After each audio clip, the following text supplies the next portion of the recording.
शिल्पा की नई नई शादी होती है। वो बड़े अरमानों के साथ अपने ससुराल आती है।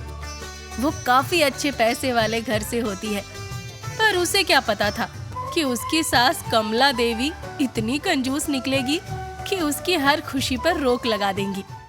अगले दिन शिल्पा की ससुराल में पहली सुबह होती है। आज तो मेरा ससुराल में पहला दिन है, मैं जल्दी से नहा लेती हूँ और उसके बाद मेरी मुँह दिखाई भी तो है। शिल्पा फटाफट बिस्तर से उठती है और नहाने के लिए बाथरूम में जाती है कि तभी उसकी सास कमला वहाँ आ जाती है। अरे बहू, पूरी बाल्टी पानी भर नहाने जा रही है। हमारे जमाने में तो आधे लोटे से ही नहा लेते थे। अरे माँ जी, मैं आधी बाल्टी पानी से कैसे नहाऊं? अरे बहू, इतनी ठंड में नहा क्यों रही है? ठंड से बचने का एक आसान तरीका है, नहाओ ही मत। बस गीला तौलिया करके पोंछ लो, इससे वक्त भी बचेगा और पानी भी। हे भगवान, ये कैसी सास है? इतनी कंजूसी कौन करता है? शिल्पा तैयार होकर बाहर आती है। शिल्पा की ससुराल में पहली रसोई होती है। वो रसोई में खाना बनाने जाती है। शिल्पा को वहाँ गोभी दिखती है और वो वही काटने लगती है। शिल्पा गोभी काटकर उसके डंठल नीचे फेंकती जा रही होती है और तभी कमला वहाँ आ जाती है। अरे बहू, ये क्या कर रही हो? ये गोभी के छिलके क्यों फेंक रही हो? माँ जी, ये तो कूड़ा है ना। अरे बुद्धू, यही तो असली चीज है। मैं इन छिलकों से ऐसी सब्जी बनाऊंगी कि तुम एक बार खाओगी तो खाती रह जाओगी। हे भगवान, अब तो लगता है मैं भूखी ही मर जाऊंगी।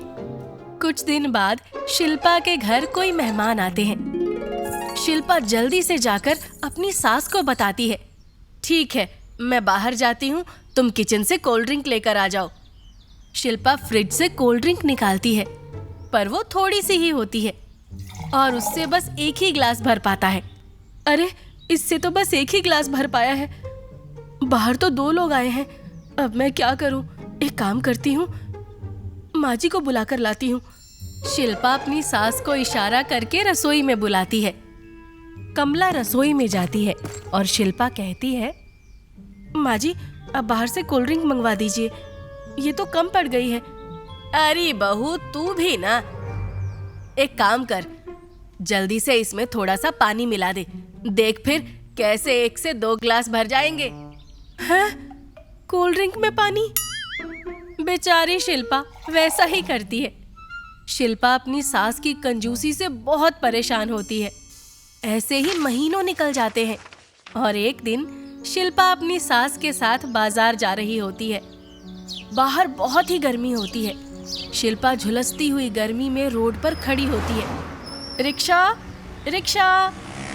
अरे बहू, रिक्शा क्यों बुला रही हो? रिक्शे में क्यों पैसे खर्च करने? अपने 2 पैरों का सही इस्तेमाल करो। माँ जी, बाजार बहुत दूर है और देखो ना कितनी गर्मी पड़ रही है। अरे बहू, जितना चलोगी उतना सेहत अच्छी रहेगी। भगवान बचाए ऐसी सास से। कमला उस दिन शिल्पा को चला चला कर उसका बुरा हाल कर देती है। उसके बाद रात को कमला एक पुरानी साड़ी के टुकड़े काट रही होती है। माँ जी, ये आप क्या कर रही हैं? अरे बहू, तेरी नई सलवार और कुर्ता बना रही हूँ। माँ जी, पर ये तो बहुत पुरानी साड़ी है, ऐसी साड़ी से कपड़े बनाकर कौन पहनता है? तो क्या मैं इस साड़ी को फेंक दूँ? पता है, ये साड़ी मेरी सास ने मुझे मुँह दिखाई में दी थी। मैंने सोचा ये साड़ी मैं तुमको दूंगी, पर इसे चूहा काट गया, तो अब मैं इसका सूट सलवार बना रही हूँ ताकि तुम इसे पहन सको। हे भगवान, ये तो प्रोफेशनल कंजूस है। भगवान, आप ये मुझे कौन से जन्म की सजा दे रहे हैं? मैंने अपनी सास के साथ ऐसा क्या किया था जो वो इस जन्म में मुझसे सारे बदले ले रही है?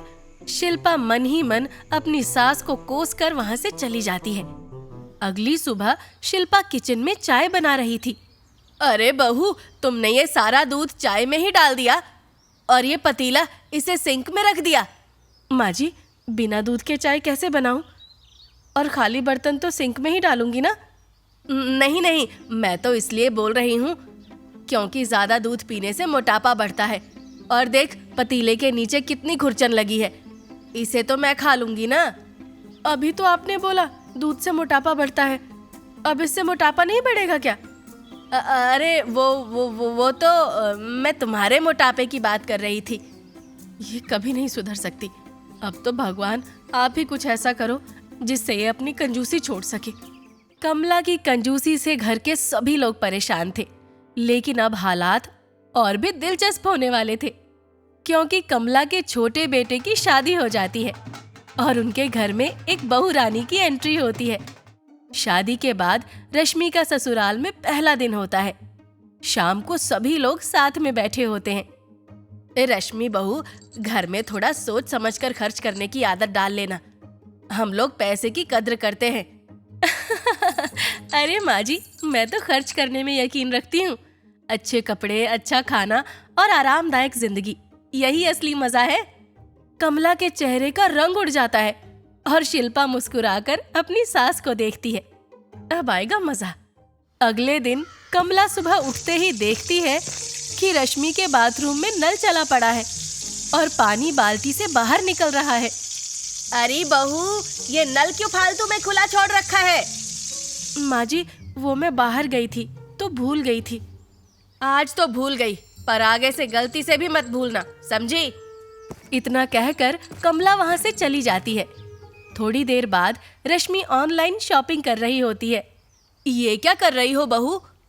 माँ जी, कुछ ड्रेस मंगवा रही हूँ। ऐसे तो तुम मेरे घर का बजट बिगाड़ दोगी। अभी तो तुमने शादी में ढेरों कपड़े खरीदे होंगे ना? वो कोई घूमने जाने वाले कपड़े थोड़ी हैं। एक काम करो, मेरे पास कुछ पुरानी साड़ियाँ पड़ी हैं, उससे ड्रेस बनवा लो। साड़ी से कौन ड्रेस बनवाता है माँ जी? साड़ी तो साड़ी है ना, उसे साड़ी ही रहने दो और आप ही पहन लेना। आपके ऊपर ही जचेंगी आपकी साड़ियाँ। अरे बहू, ये तुम इतना फिजूल खर्च कर रही हो, वो सही नहीं है। अरे माँ जी, आप भी ना, आपको कुछ चाहिए तो आप बताओ, मैं आपके लिए भी ऑर्डर कर देती हूँ। नहीं, मुझे कुछ नहीं चाहिए। कमला वहाँ से चली जाती है। पर रात को कमला फिर से देखती है कि रश्मि के कमरे की लाइट, एसी और टीवी चल रहा है और कमरे में कोई भी नहीं है। अरे बहू, ये क्या हो रहा है? क्या हुआ माँ जी, क्यों गुस्से में हो? बिना मतलब एसी, पंखा और टीवी चलाकर तुम बाहर घूम रही हो। बिजली का बिल क्या तुम्हारे मायके वाले भरने आएंगे? मेरे मायके वाले क्यों आएंगे? आपका घर है तो आप भरोगे। कमला और रश्मि में नोक-झोंक शुरू हो जाती है और तभी शिल्पा आकर उन्हें रोकती है। अरे, आप दोनों ऐसे क्यों लड़ रहे हैं? देख ले, ये कैसे घर बर्बाद कर रही है। हाँ दीदी, और आप भी देख लो कि इन्होंने मेरा जीना कैसे मुश्किल कर रखा है। कोई इतना कंजूस भला कैसे हो सकता है? गर्मी में पंखा मत चलाओ, चाय में दूध मत डालो, अंधेरे में लाइट मत जलाओ और जाने क्या क्या। मैंने ये सब बचत करके ही घर जोड़ा है, समझी? अच्छा, क्या जोड़ा है आपने, बताना तो जरा। इंसान ढंग का खाए ना, पहने ना और चैन से सो भी ना पाए तो क्या फायदा ऐसे पैसे का? जिंदगी भर पैसे बचाकर क्या अगले जन्म में खर्च करोगी? इतने में वहाँ कमला का पति आ जाता है। हे भगवान, तुम दोनों शांत हो जाओ। देखो कमला, गलती तो तुम्हारी है ही। अगर गर्मी है तो पंखा तो चलेगा ना, पर शिल्पा बहू, गलती तुम्हारी भी है। अगर कमरे में कोई नहीं है तो पंखा और लाइट बंद रखनी चाहिए। कमला, तुम सब्जी के साथ साथ उसके पत्ते और डंठल भी पकाकर खिला देती हो, वो गलत है। पर शिल्पा बहू, तुम बिना अंदाजे के ढेर खाना बना देती हो और फिर बचा हुआ खाना कूड़े में फेंक देती हो, तो वो भी गलत है। अपनी अपनी गलतियां सुनकर कमला और रश्मि बड़े शर्मिंदा होते हैं और उनको समझ आ जाता है कि हर चीज का संतुलन होना चाहिए। ज्यादा कंजूसी भी ठीक नहीं और ज्यादा खर्चा भी। कमला अब ना ज्यादा कंजूसी करती है और ना रश्मि ज्यादा खर्च करती है। अब घर में बैलेंस बना रहता है और सभी लोग खुश रहते हैं।